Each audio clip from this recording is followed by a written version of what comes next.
स्टुडिय'आव आं सन्दना इस्लारि। टिर आरो 5 रांनि लटारि फाननायनि हेंथायै बरपेटा रड पुलिसआ गोख्रों राहा लादों।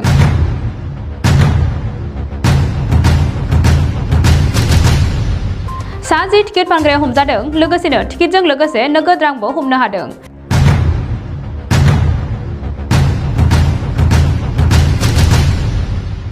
सार्कल अफिसार सानैखौ देउरि आरो बरपेटा रड थानानि असि बिपुल कलितानि नायबिजिरनायाव बिसोरखौ हमनो हानाय जायो।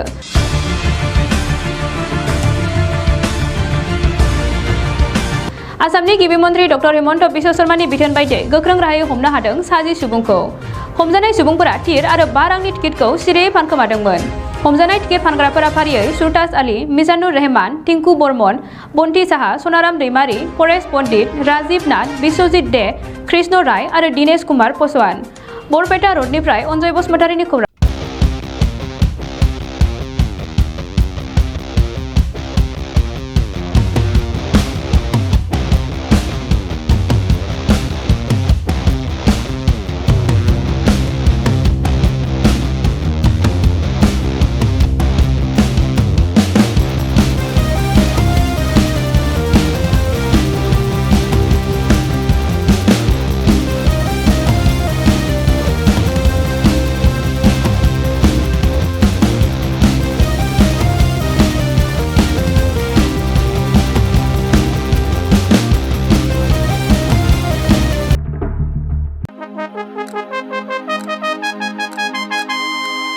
खुलुमबाय।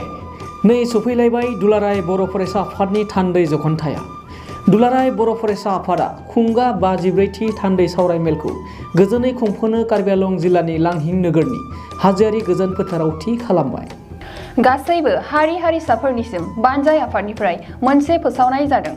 कार्बि आंलं जिल्लानि लांहिं नोगोरनि हाजोआरि फोथाराव 2022 मायथाइनि 2, 3, 4 आरो 5 फेब्रुआरि खालाराव जानो गोनां दुलाराय बर' फरायसा आफादनि 54थि थान्दै जखनथाय लोगोसे 49थि कार्बि आंलं जिल्ला दुलाराय बर' फरायसा आफादनि बोसोरारि जथुम्मायाव जायफोर बर' फालांगिरिफोरजों लोगोसे आसामनि जायखिजाया हारिनि फालांगिरिफोर जेरै book stalls, tea stalls, vendors, hawkers बायदिफोरजों लोगोसे बर'नि गाननाय जोमनाय, दखना, गामसा, आर'नाइ, टेक्सटाइल्सनि बायदि रोखोमनि जि जोम दिन्थिनाय आरो फाननायनि थाखाय गिदिरथार मोनसे एग्जिबिशन लानाय जादों। बेखायनो जायखिजाया गोसो गुदुं फालांगियारि बिथांमोनखौ फैगौ जानुवारि दाननि 20 खालारनि सिगां गाहायाव होनाय 8638911131789696890890T जानबुं नङाव सिगांग्रो खौरां लाना गावनि मुं थंफोरखौ रेबथुमना लाहरखानायजों लोगोसे गोरोबथा खालामनो थाखाय खावलायहरनाय जाबाय। गोजोन्थों। मोनसे गोजोनथाव खौरां। गोजोननि नोगोर क'क्राझाराव थानाय बाजार इन्डिया आरो MRM हस्पिटाल साखाथियाव बड'लेण्ड थेरापि सेन्टाराव थुब्ला ब्रह्मआ गुबुन गुबुन रोखोमनि सानाय सुनाय गोनां सुबुंफोरनि थाखाय फाहामथाय होनाय जायो। जेरै जान्जि सानाय, हान्थु सानाय, गोदोना सानाय, आदै सानाय, आफादावदै सानाय, जानजि जरा सानाय, खर' सानाय, सिनस्रि जरा सानाय बैफोरबायदि सुबुंफोरनि सानायफोरखौ फाहामथाय होबोगासिनो दं। सोरबाफोर बे बेरामाव गोग्लैनाय सुबुंफोरा बे खाबुखौ लानो हागोन।